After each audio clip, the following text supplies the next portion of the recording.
Good evening, everyone. For those of you who don't know me, my name is Elizabeth Hyde. I'm the chair of the Department of History here at Kean University, and I want to thank you for joining us virtually tonight for our first community forum series of the fall semester. And to those of you who are new to Kean, we're joined tonight by several hundred first-year students. We extend a very special welcome. We know that this might not be the first semester of college that you had envisioned, but we've learned over the last few months that a virtual community is still a community, and it is more important than ever to cultivate it. So we welcome you to the Kean community and to the Kean history community. It's also more important than ever to study history. We are all collectively aware that we're living through historic times. The COVID-19 pandemic continues to spread through New Jersey and across the world and has caused suffering for many of you in very personal and tragic ways. We're approaching an historic presidential election that calls on each of us to reflect on our civic and our humanitarian and our moral values. The unresolved consequences of the most horrific parts of America's past have risen to the surface of American society with renewed urgency. And now even the very study of history is being politicized as never before. But we know that through the study of history, through the skills that you acquire in your history and your art history, your History 1062 classes included, you become empowered to look analytically at the world in which we live, to understand that what you're studying in the classroom is connected to the world in which you live is why we want you here tonight. And for those of you in History 1062 who are just beginning your migration story project, we know that in which you yourself will be subjecting yourself to analytical study. We know that looking at our history, looking at our own history is the beginning of the larger question of how you got here, how I got here, and how our world became the world that we live in. In carrying out this work, in confronting our past and in coming to understand our present, we can work to build a more just future. Another way that we have done this in the Department of History is through our History Talks at Kean community series that we started this summer in response to the murder of George Floyd, devoting sessions to history and voting, policing, and the role of art in racial protest. This fall, thanks to the very hard work of our assistant chair, Breed Nicholson, and professors Abby Purkis and Frank Argote-Freire, we've put together a number of events to continue these conversations on topics including the Supreme Court, the role of social media in politics, and gender in history and politics.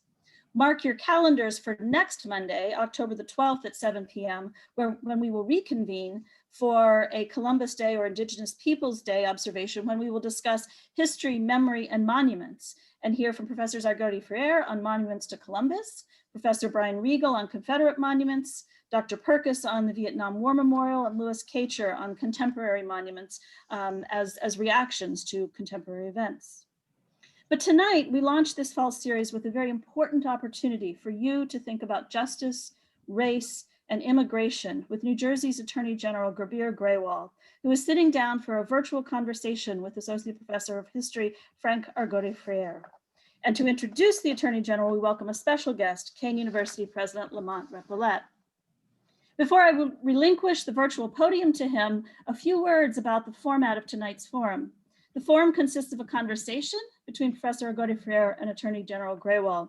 But in the final portion of the evening, we will take questions from the audience. To submit a question, use the chat function. While you will not see your question show up in the chat, the panelists will see it. And while it is unlikely that we'll be able to get to every question, we will address as many of them as we can. With that said, President Repollet, thank you for agreeing to help us launch our series this fall, and I turn the podium over to you. Thank you very much, Elizabeth, and everyone.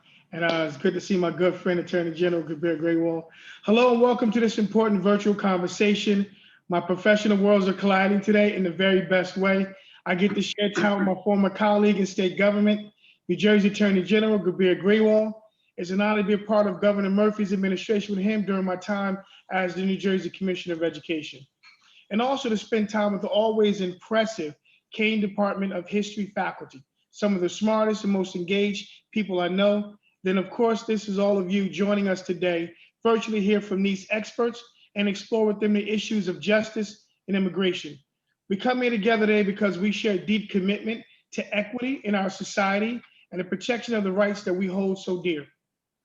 We're living in historic times. It's important to look at all of this through a lens that respects all people. So my good friend, Gurbir Grewal, as New Jersey's Attorney General, Gurbir Grewal, simply put, is on the right side, as the governor always says, on the right side of every issue when it comes to upholding the principles of which this great nation of ours is founded. He has worked to expand the state's affirmative litigation program, reduce violent crime, and fight the opiate epidemic. You can see he doesn't shy away from the big issues that are impacting society, but more importantly, impacting our citizens in New Jersey. His Immigrant Trust Directive clearly lays out what New Jersey's law enforcement community must do to protect immigrants and draws a line between state, county, and local enforcement and federal ICE enforcement. The measure he has put in place encourage victims to report crimes and strengthen police-community relations. And as a result of that, we are all better. So Kane is a partner. Today's event is a reminder that no governmental department or law enforcement agency can tackle these substantive issues alone. They need partners. Kane's History Department is a partner today, for sure, bringing this important discussion to the public. We all know we are at a historic time in our nation. Not only has the pandemic changed so many aspects of our lives, but we are fighting for justice on many fronts, and the lessons of our past are more important than ever. So Kane University is also a partner. One of my foundational pillars for Kane is equity. To me, equity in higher education means equal access, equal opportunity for every student, regardless of how or where you started. We'll get them where they want to go, but I promise, the promise that I made to our students, and it's something I remind my faculty and staff every chance I get. But equity is also about justice and fair treatment outside the walls of Kane University. We empower our students with a firm understanding of their rights and the protections, and also the role as citizens of the world. We aim to graduate active citizens who participate in affecting change and helping our state and nation chart a brighter future. With the Lesniak Institute for American Leadership, our Human Rights Institute, the Holocaust Resource Center, and the great work that is being done by our Center for Leadership and Service, Kane is playing a key role in developing tomorrow leaders. It is the one thing that make my job at Kane so fulfilling. So today's event is so important because it keeps the conversation going and lets us share what we know as we learn from each other. There's always more to know and more to learn. I look forward to an enlightening program today. And again, thank you to the Attorney General, Kane's History Department, and all of you for being here today. Thank you. So thank you, President Repollet, for introducing the Attorney General. It's such an honor to have you here today, Mr. Attorney General. A large percentage of our population are immigrants or children of immigrants. And so we're always so pleased to have a positive role model like yourself with us. So I thank you again for coming and talking with us this evening, I should say. So I have a series of questions I wanted to ask you, picking up on the theme that President Repollet touched on, and with regards to the Immigrant Trust Directive. Can you tell the Kane community a little bit about your own family's immigration story? When did they come to the United States, and what were the factors that motivated them to come? Well, thank you for that question, Professor Argode-Ferrer, and thank you for having me. And thank you to President Repollet for that incredibly kind introduction. I enjoyed serving with him in Governor Murphy's administration, and Kane is lucky to have him. He's a true leader when it comes to issues of equity and education, and I wish him nothing but the best in this new role. That's a really profound question about what motivated my parents to come here, and I think it really motivates me to do what I do today. Like many of the Kane students, as I learned, I'm a first-generation American. About 50 years ago, my parents took an incredible leap of faith, leaving everyone and everything that they knew in India to come to this country. And like others at the time, they came here in search of a better life. They came here in search of better economic opportunity, better educational opportunities, to lay down roots. And that's what they did. We were joking offline earlier, but they came to New Jersey. And I'm convinced at that time in India, there must have been a map in every Indian household of America, all it had on it was Jersey City, New Jersey, because that's where everyone landed. And so my first years were the typical immigrant experiences I knew. I lived with multiple family members and extended family members in a single bedroom apartment in Jersey City. You know, I slept on the floor, and, you know, there was one bed, one bedroom, you know, and as more family members came, that's where we lived until we were able to get a leg up and move to a bigger apartment. And so I saw the struggle that my parents went through at an early age, you know, holding multiple jobs, coming here with educational degrees as trained professionals, but not being able to land jobs in those fields because of discrimination, because of prejudice that they were experiencing. And watching them and watching that work ethic really instilled in me the same values. And it instilled in me an understanding of what that experience is like. And that's informed a lot of the work that I do today, whether it comes to the Immigrant Trust Directive, whether it comes to issues of justice, whether it comes to standing up for marginalized and underrepresented communities. It is that foundational experience. And so, you know, that was it. They came in search of a better life, like every immigrant who comes, whether somebody's coming today to escape, you know, famine and to escape war, or whether they're coming here for better education or religious freedom. Everyone comes here looking for something better. And that's the American experience. And that's the American experience and the hope of the American dream that I fight for each day on behalf of all the residents of this state. Now, Mr. Attorney General, as Sikhs, were they discriminated against in India? Was that part of the factors that led them, or was it economic? It was not in search of religious freedom. There was obviously a time in history in India where there was persecution of Sikhs in India, and people did escape to come here for religious freedom. That first wave of immigration in the late 60s and 70s, when my parents came, it was really a need in this country for trained engineers and professionals. And that's what we did. We welcomed people who were going to add to the fabric and the beauty of this country and the diversity of this country.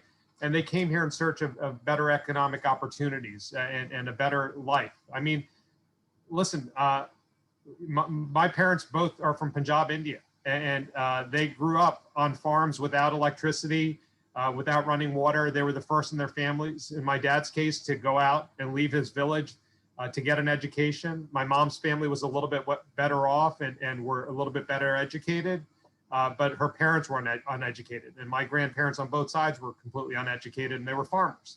And so it was just that hope of giving a better life for the next generation that brought them here. And like many immigrants, once they were able to establish roots, they were able to sponsor and bring over additional family members. And that was what America meant to me, right? That, you know, you work hard, doesn't matter where you come from, what you look like, what you believe, you could achieve success. And you know, as we look around today, that's not the case. And that's part of what motivates me to pursue some of the work that we're pursuing at the Attorney General's office. Now, after they arrived, did they experience prejudice here in the United States? And you yourself, have you experienced it? And could you share that a little bit? 100%, Professor. You know, listen, I alluded to it a moment ago. You know, my dad is a double E, an electrical engineer. And so when he came to this country, came to Jersey City, was applying for engineering jobs and would get into the interview process, and people would say to him, "It's great. Why don't you come back Monday, but, you know, lose this, you know, lose that identity." And so, you know, he said no to a lot of those opportunities because he wasn't going to sacrifice who he was. And he didn't feel like he needed to. That's not what he thought this country was about. So he couldn't get that engineering job. So instead, you know, later in life, I moved to Hoboken, and I lived right across from the shipyard condos in the Hudson T building, you know, after I moved back to this area. My parents would reflect that was the actual shipyard in which he got a manual labor job because he couldn't get a professional job. How ironic that his son is then living across the street from what are then the shipyard condos, which were in fact a real shipyard. And so, you know, those types of discrimination, that type of discrimination was there because there weren't not many people who looked like him in this country, but they persevered. And there were plenty of good people who gave them opportunities. in my own case, when I was growing up, I grew up born in Hudson County, then in Bergen, grew up in Bergen, in Essex County. I remember early on, again, not many Sikh families in our community, not many Indian families in our community. And I distinctly had this experience every time there was this world event in another part of the world, like, Gaddafi would do something, or, there was the Iran-Iraq war, or there was the invasion of Iraq. I would suddenly become that person to everybody else. I would become that other. Like, so Gaddafi was involved in terrorist activities against the airline bombing he was involved in, and other transgressions. And so I'd be called, Libyan. I suddenly became Libyan. Or something happened in the Iran-Iraq war, and people thought I was Iranian. The Iran hostage crisis, I remember people throwing rocks at our home in Washington Township, New Jersey, because they thought we were Iranian. So every time something like that happened, we became that other. And people projected against us because we looked different. As I grew up, and we moved to Essex County, things got a little bit better, but you were still, called all sorts of horrible things, as children can be cruel. And, I developed a tough skin, and I got through it. And when I got to college, that was sort of a breath of fresh air. I went to Georgetown, eventually in DC, a very diverse campus, a lot of international students. I finally felt comfortable in my own skin, and I felt accepted, and I flourished. Not that, I let that discrimination bother me early on, but, I started to hit my stride, and decided to go to law school, and really had no desire at that time to go into public service. But then again, another world event, another tragedy when I was practicing law in DC was my trigger to public service. On Tuesday, September 11, 2001, I was driving to work in Washington, DC from my home in Virginia to go to the law firm where I worked. And I remember hearing the news about what was unfolding here in the tri-state area in New York, that we were under attack. And I remember going to the attorney lounge in that building on the 12th floor. We were at 1299 Pennsylvania Avenue, right across from the Pentagon, near the White House. And as we saw the towers fall in that attorney lounge, watching that television together, my colleagues, other attorneys and staff, legal assistants, I remember that surge of patriotism that we all felt in this country at that time. That we were sort of coming together. We were under attack. And I felt it as deeply as my colleagues did. And that lasted only for a short period of time, because a few days later, the backlash against people who, again, look different, who look like those people you saw on TV, that sparked. And people started to call me then, call me bin Laden, and associate me with the people we held responsible for those horrific acts. I remember that a Sikh American in Mesa, Arizona was killed, Gurbir Grewal. He was planting flowers outside of his gas station, and this guy, Frank Roque, wanted to exact revenge for the people he thought were responsible for 9/11, and shot the man dead in front of his own business, thinking that he was somehow a Muslim, and somehow all Muslims were responsible for that event. In fact, he was a Sikh. He practiced the same faith as I did. And so he was the first casualty. And that led me to think, why was this happening?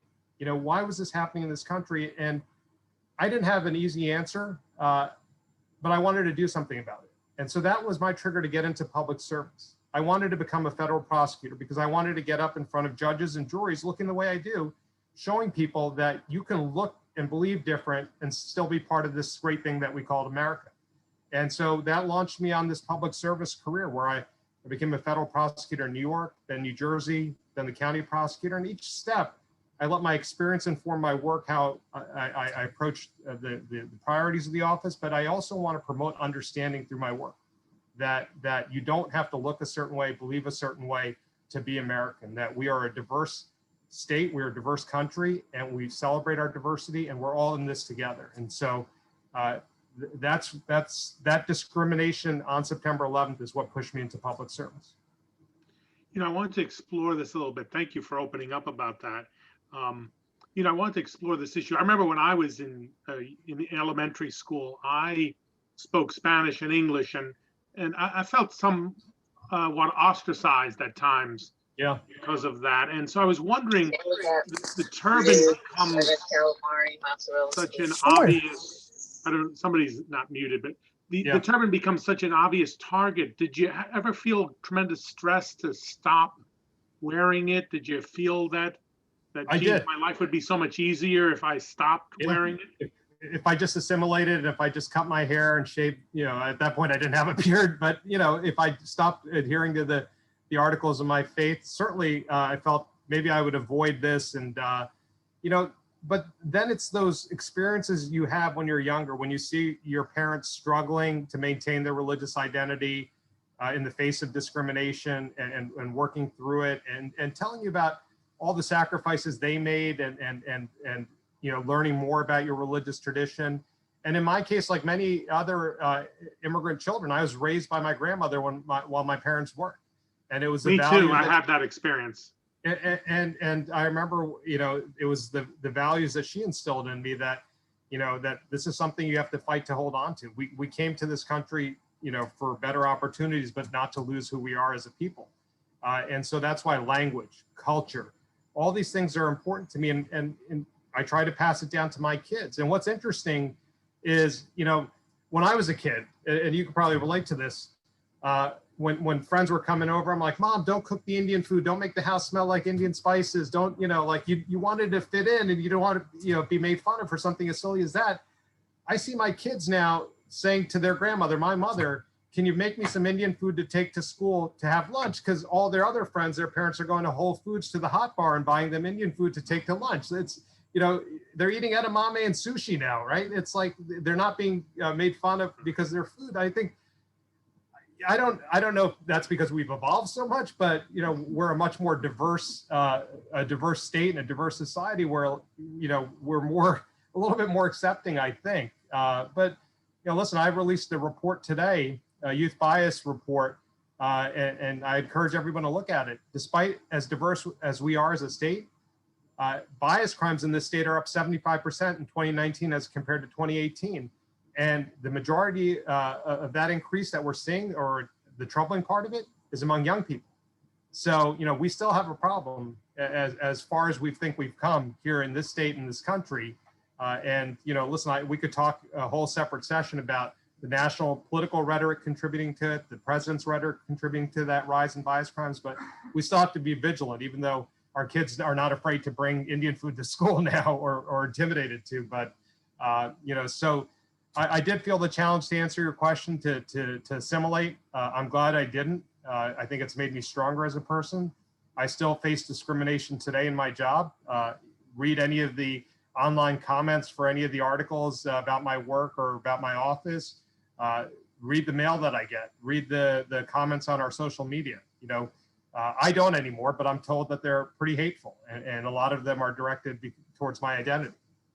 Well, come to mention it, I've run into you a couple of times on the street or in Trenton, and you have a state police guard, right? Have you been received threats because of your background? And I have, and that's not unique to me. That the Attorney General has always had an executive protection detail. That is unfortunately a reality of where we are. If you look at the news today, a plot to kidnap and do something untoward towards the governor of Michigan was stopped by the FBI. There were militias who were plotting to do that.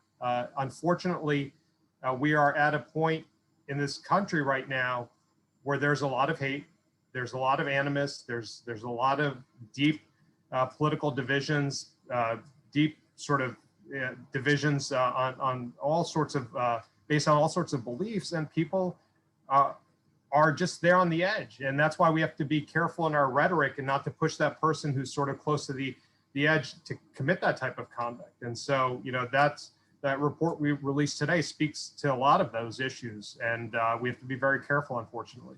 Yeah, I'd love to get a copy of it. We can share it with our students. And I was going to say to you, I remember when you were early on in your tenure as Attorney General, this radio station, 101.5, really targeted you, right? And I remember they said some disparaging things, focusing in on your turban as well. And yeah, I was wondering how that felt, and was that more of what you've experienced, or? to me, what they said, and again, I don't listen to the radio station, but what was shared with me and what I later listened to was, they said, the Attorney General, what's his name? I don't remember his name. I'm just going to call him Turban Man. If you want me to remember your name, why don't you lose that turban and maybe I'll remember your name. Oh, wow. So that was the part that troubled me. And it was, lose your faith, lose the article of your faith, then you're worth remembering. But if you maintain your faith, you're not worth remembering. And this goes hand in glove with what I was just saying, that we are living at a time in our country's history where so many people are on the edge, where biased offenses are on the rise, where hate crimes are on the rise, where some people just need that little nudge to go from comments on an online forum to hateful action against somebody who looks different. I've got that detail, but there are a lot of other kids like me or who look like me or their parents or who look different who don't have that detail. So that's what I worry about. That's why I think we all need to be more civil. We all need to be more responsible in our discourse and in our rhetoric. And we need to be mindful that our words can lead to conduct, and we need to be vigilant about that. And, I have 3 young kids. I don't want them to hear that. And so, I remember tweeting at that time, I told my kids to turn off the radio today after I heard those comments, right? And so that's what I can control. And I can control my own rhetoric and the way I speak. And the priorities that we have to make sure that we're pushing back against that type of conduct using our office. I wanted to ask you, following along that same lines about immigration, immigrants, and so forth. One of the things we're most pleased with, I work on civil rights issues through the Latino Action Network, and we're so happy when you announced the Immigrant Trust Directive. And I was wondering if you might explain what that is and tell our audience a little bit about that. And Dr. Perkis, if you could put up the link to that, please, in the chat. So certainly, I think we have to backtrack a little bit. I became Attorney General in 2018. Prior to that, I was the Bergen County prosecutor, the chief law enforcement officer in the most populous county in our state. And what I saw as a county prosecutor was that our immigrant communities had a fear of law enforcement. They did not trust law enforcement. And that's a problem. This is a problem because if you don't trust law enforcement, you're not going to come and report crimes. If you don't trust law enforcement, you're not going to come to court to testify against your abuser. If you don't trust law enforcement, that's bad for public safety and it's bad for law enforcement safety. We saw cases where we had an immigrant woman who was abused by a partner who initially wanted to come press charges, but was afraid that if she went through with the case, it might end up in her deportation. And so this highlighted to me a problem when I was a county prosecutor. That problem persisted when I became Attorney General. And that problem was caused by an overzealous federal administration that was enforcing immigration laws in a very aggressive manner. They were enforcing laws and arresting people at courthouses. They were arresting people on their way to school. They were violating their own rules in this regard as to where they would not enforce immigration laws. In the past, there was an understanding that we wouldn't have enforcement at schools when parents were dropping off children. We wouldn't have enforcement at courthouses and things of that nature. And so this overzealous federal immigration environment, coupled with the president's rhetoric, coupled with the rhetoric of ICE, was contributing to this decline in trust. And so I wanted to draw a bright, clear line between state, county, local law enforcement here in New Jersey, and federal civil immigration authorities on the other hand. I wanted to define that line so people in our immigrant communities in this state would feel comfortable coming to us, to state, county, and local law enforcement, that they could report a crime to us.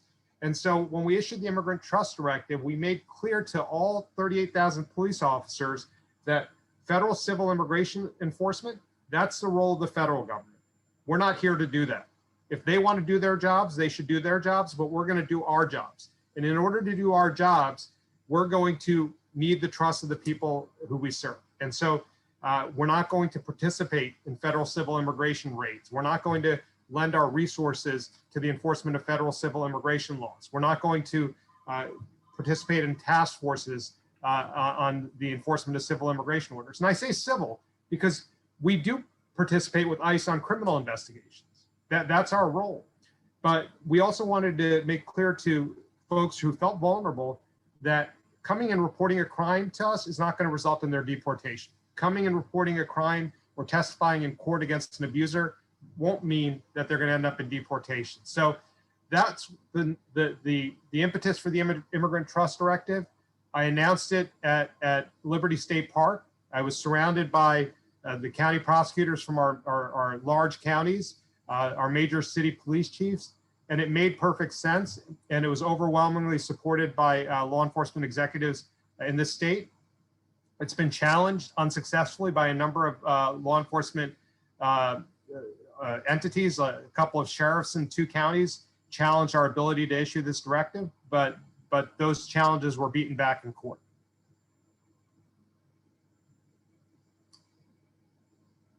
I see the professor is frozen. Can you guys hear me? Yes, we can. Thank you. Yes, you're all good. Okay. But the professor is frozen. Dr. Hyde? If you want to pivot to maybe some of the audience questions while we wait, I'm happy to do that. So as we wait for Dr. Godefroy to come back online, you've talked so powerfully in the first part of our conversation here about the courage that it took to embrace your identity in order to try to change America for the better. And I wondered if you could address our students directly and talk to them about what they need to do, how they can embrace their own courage to do the same. Yeah, I mean, I think the message that I'm trying to send through my work and through my example is that, sure, you know, it is difficult at times, but you have to be resilient. That the true beauty of this country is that you don't have to sacrifice who you are. That it doesn't matter where you come from, what you believe in, what you look like, who you love. This is a country where you can truly rise and fall on your merits. And it's incumbent on people like me, the governor, and others who are partners in this administration, and President Repollet, as your university president, to create an environment in which you can thrive. So I think, you know, that's the confidence that we're trying to give the residents of this state through our work and through the policies that we're enacting. And I think, you know, by having more folks from diverse backgrounds enter government service, enter law enforcement, enter these positions, maybe, you know, young people have more people who look like them and more role models who look like them, and that encourages them to keep going and to not feel like that they have to sacrifice anything to achieve success. And it's hard at times, but know that there are a lot of people there who are trying to create an environment in which you can thrive. So again, I'm back, have connectivity issues. This is one of the banes of our existence in this era. But so I just wanted to ask you, the Immigrant Trust Directive was challenged, right, in the courts? Yes.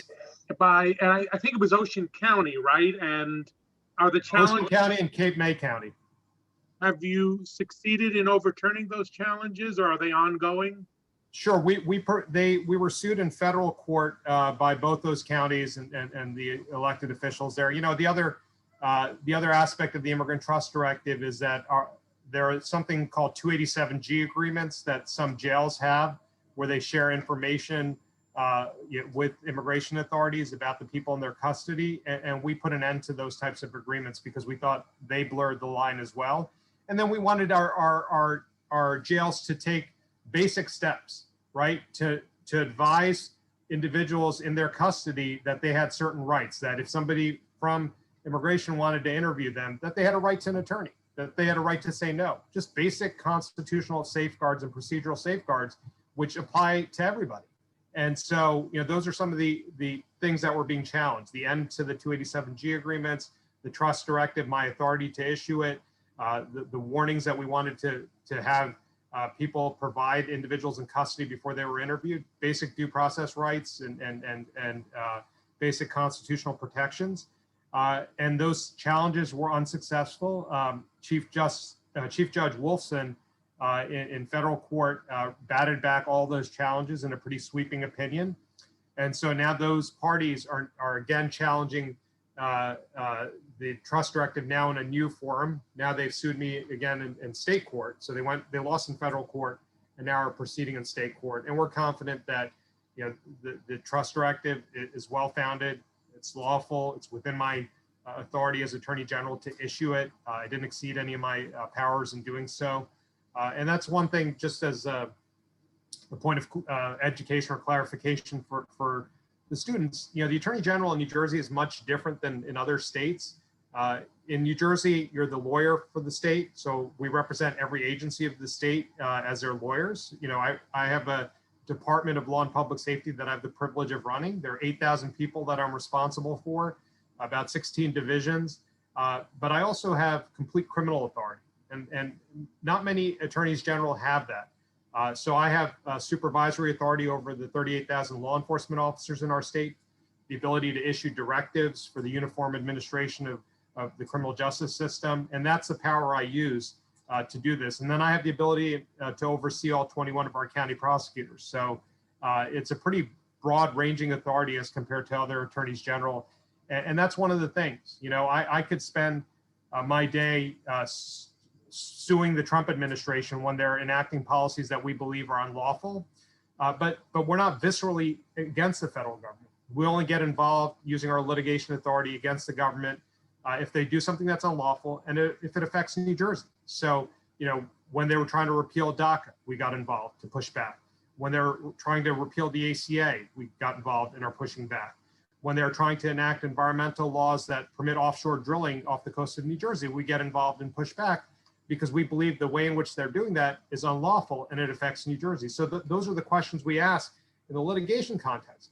But it can't be about pushing back alone, right? I can't spend my day in court all the time pushing back against unlawful policies that affect New Jersey. I also need to push forward an affirmative vision of what this state looks like, of what a fair and just state looks like.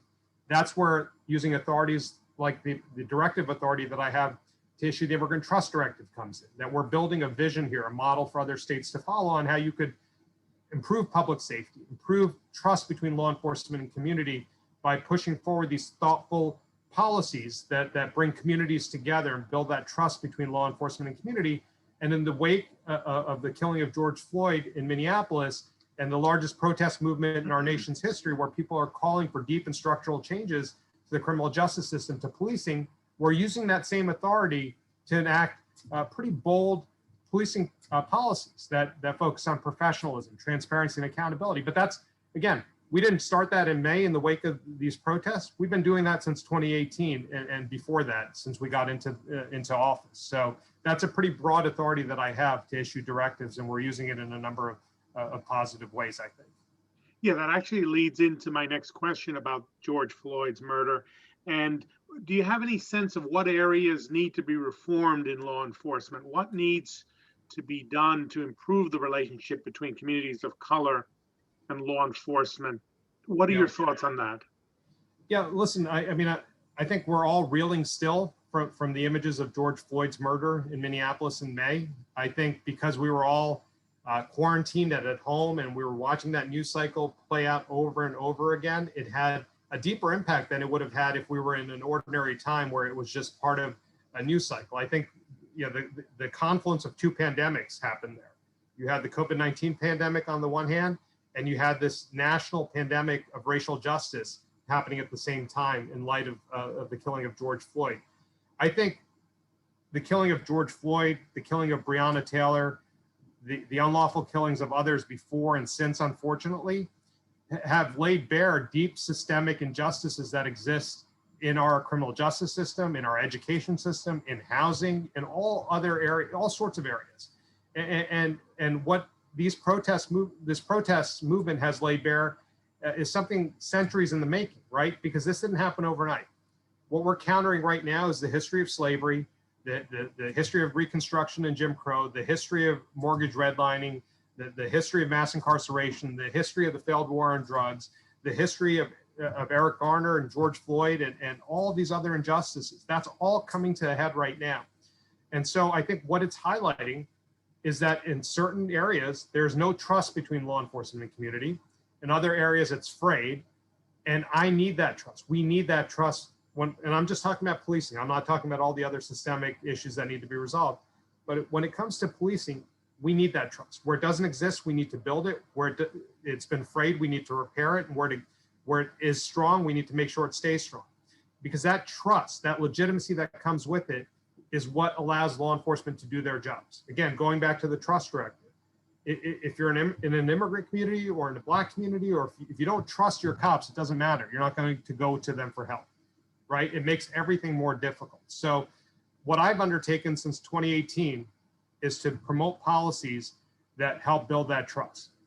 And there are policies that focus on professionalism, as I mentioned a moment ago, accountability, and transparency. Those are the three pillars of what we're trying to accomplish here in law enforcement. And I think a lot of that begins also by listening. And one of the other things that we do across the state is a lot of listening sessions. Since day one, I've held listening sessions in every one of our 21 counties. I've mandated it for our county prosecutors. And so those listening sessions, I think, and that trust that comes along with meeting your law enforcement officers, knowing them, law enforcement officers getting in the communities, has helped us in New Jersey avoid some of the violent protests we've seen in other parts of the country. The policies that we put forward, the challenges that still exist, though, I think are in the transparency area.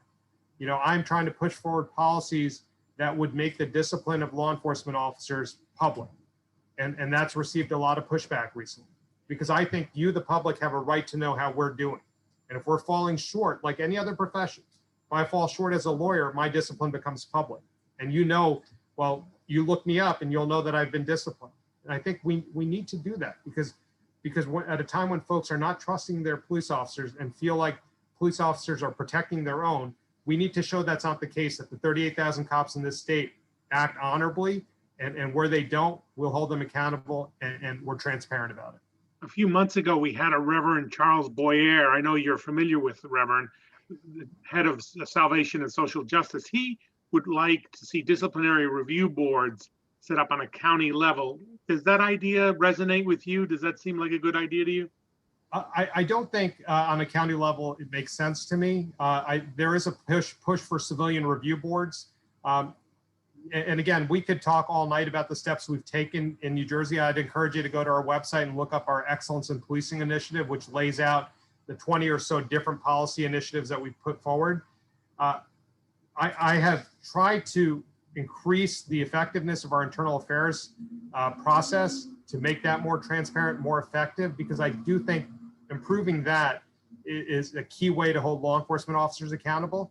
But I also realize that in some communities, they don't trust the internal affairs process. Community members don't believe that's enough, and that there's a push for civilian review boards. I do think it makes sense on a community by community basis to have a civilian review board if that's what the community thinks it needs. For example, Newark has pushed for a civilian review board, right? It's not at a county level, it's at a city level. So when we revised our internal affairs policy, we gave them a path forward on how they can do that and still address some of the confidentiality issues, some of the investigation issues that we were concerned about. Because if Newark's going to have a civilian review board, we're not going to abdicate our internal affairs authority. We're still going to do our thing. And if the civilian review board wants to do its thing, you know, we have to be careful when we do it in parallel. So we're not interviewing the same witnesses twice. We're not creating dual records, or if there's a criminal investigation going on at the same time, how we're letting that take priority over the disciplinary investigation. So all those rules of the road we put out there in our internal affairs policy, and we're working with Newark to try to get them a path forward to do that. But at a broader county level, I don't see how that could effectively work. I have not seen the details. And Reverend Boyer is someone who we have a lot of respect for, and we welcome conversations with him, and welcome the criticism that he brings, because we don't profess to know all the issues or where we get it right, but we're not afraid to engage and have those conversations that I talked about, because that's what's going to help us reclaim this particular moment in which we find ourselves. So, Mr. Attorney General, I want to be respectful of your time, and we want to open it up to some questions. I just had one final question before we open it up. Obviously, we're 27 days away from a national election. President Trump has raised great concerns about mail-in ballots. I'm wondering what steps is your office taking to secure this process? Are you involved in that at all in terms of making the process free of corruption and so forth? Can you opine on that? Sure. I mean, I think, listen, it goes without saying, the election is happening under unprecedented circumstances right now, in the middle of a pandemic, dealing with all the issues that we're contending with. The Secretary of State's office has primary responsibility over the elections in New Jersey. And so we're advising the Secretary of State's office, giving them legal advice so they could ensure a fair election under the vote by mail system that we have in place. We advise every county board of elections as well. We provide the legal advice. And so our lawyers are out there. If there are challenges, if there are issues on election day, we'll be in court defending those issues, or in the cases where there's a close call, advising the courts and advising the different boards of election.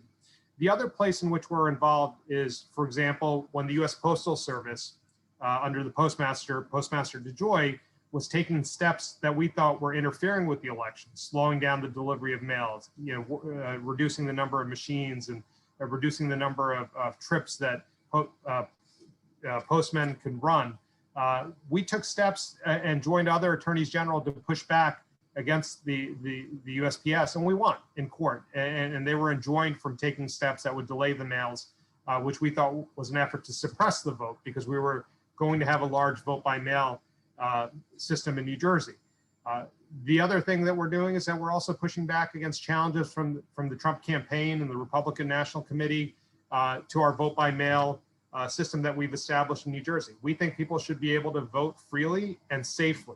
And in the midst of a pandemic, that means having a robust vote by mail system with reasonable deadlines for the counting of ballots. And so we were challenged on that, but we won a resounding victory this week in that particular case.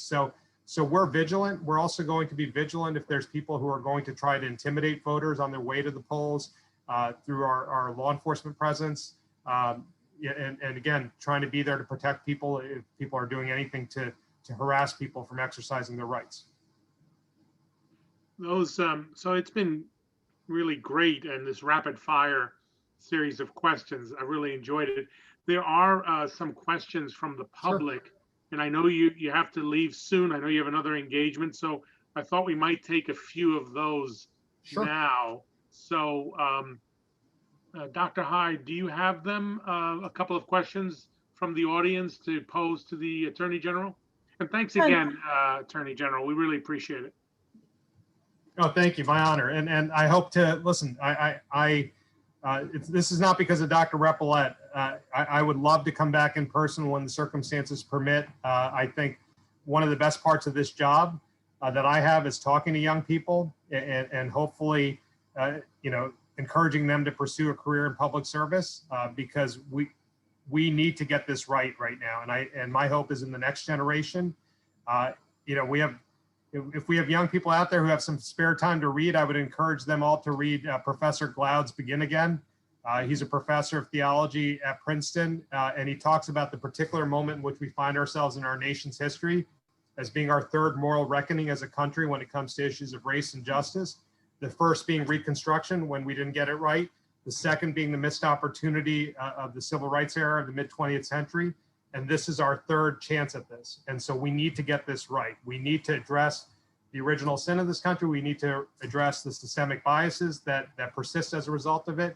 And we need to refocus and redouble our efforts to making sure that we make the promises of this country a reality for all its residents. And so that's going to require incredible new public servants from Kane. It's going to require all of us to really redouble our efforts to make sure we do whatever we can in this moment so we don't see this happening again 50 years from now.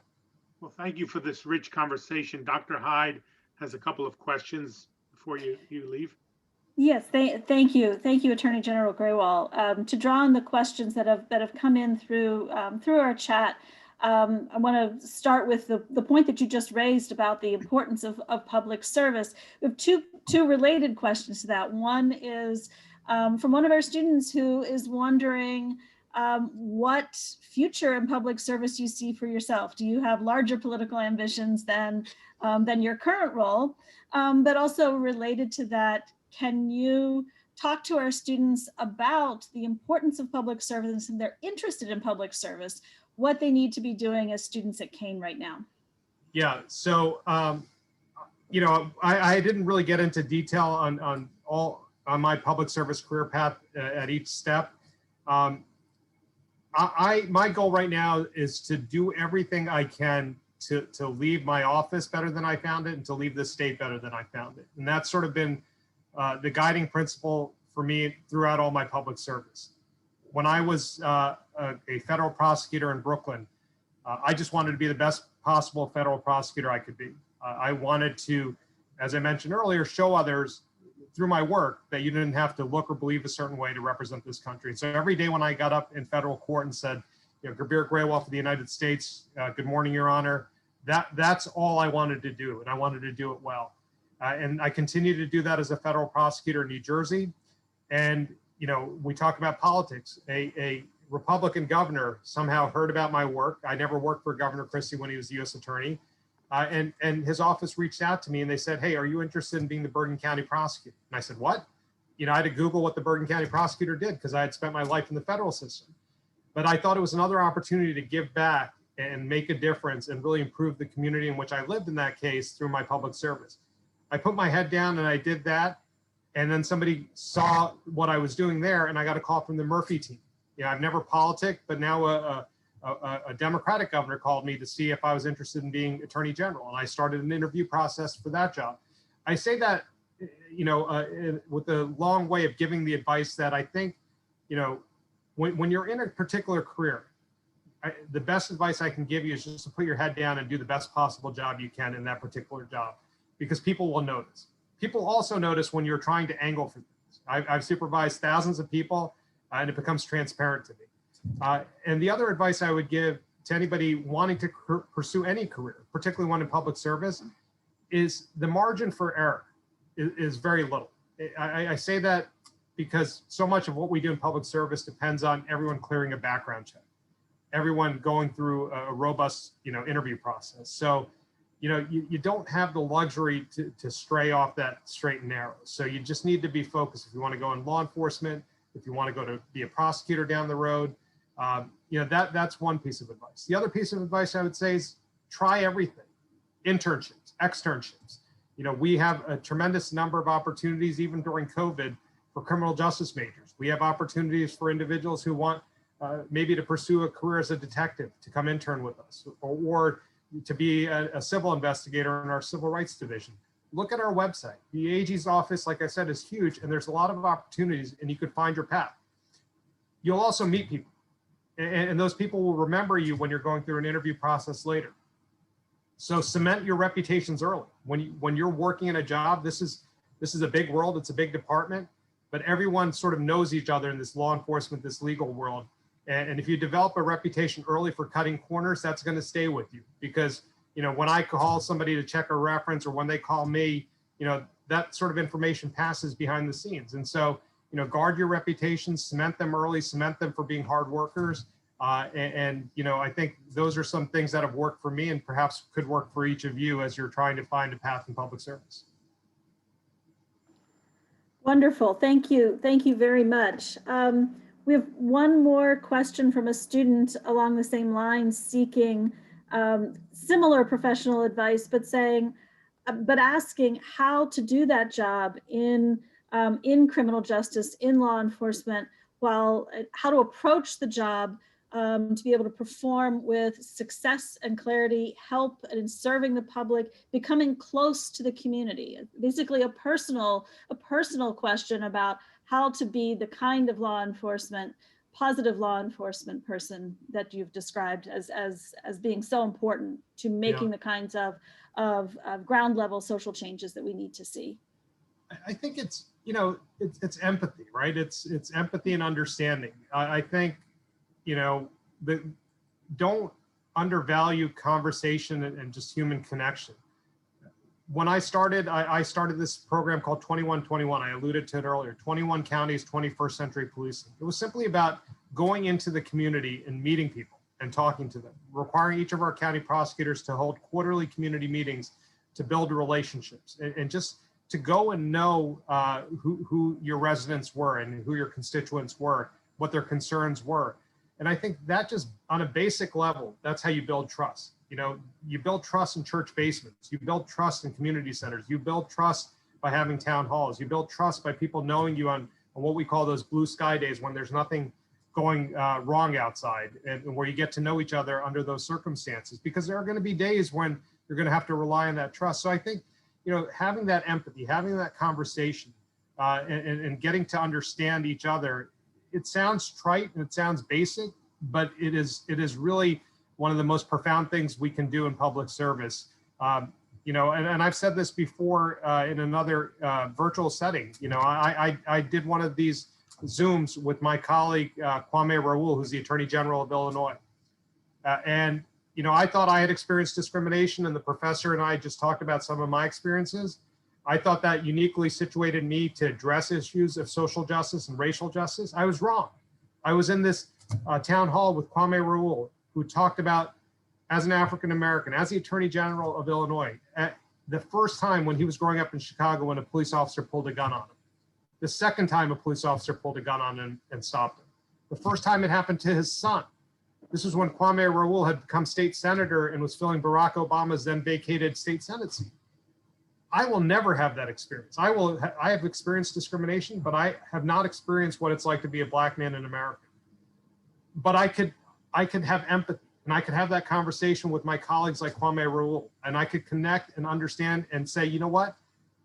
It exists. Systemic racism exists, you know, and I've learned that by having conversations across the state. I've learned that by what I've seen, and that empathy is invaluable. And I think for me, it's born out of sharing experiences, having uncomfortable conversations, particularly in this moment. And I think once we have that basic understanding, we're going to be in a much better position as a society to treat each other in a better way. And listen, it might sound naive of me, but I think it's as basic as that. Wonderful. Can't thank you enough for joining us tonight and for sharing your story and your observations and your experiences with our students here at Kane University. We want all of our students to know that our event here has been recorded so that your classmates who aren't here will be able to join us. We'll be able to join in later and see what happened and learn from the conversation that we've had here this evening. I'd also like to remind everyone to join us again on Monday night when we convene again for a conversation about history, memory, and monuments with Dr. Gurbir, Dr. Perkis, Dr. Regal, and Dr. Kacher. We want to thank you all. This would be the moment when I would say, everyone, please drive safely home. We're all Zooming from our living room, with the exception of Attorney General Gurbir Grewal, who is at Rutgers and on his way to his next event. I was trying to hide the fact that I was Zooming into Kane from Rutgers, but I am in New Brunswick. I have another engagement down here. So I really thank you guys. And I truly mean it. I mean, this is the best part of my job, to connect with young people and you know, really just learn from them. And I look forward to doing this again in person with you. Yeah, we look Absolutely. forward to that. Thank you. We will take you up on your offer for that. And just know we're getting many comments in the chat thanking you for your time. So thank you again. And thank you everyone for joining us this evening. Bye-bye. Good evening, everyone. All right.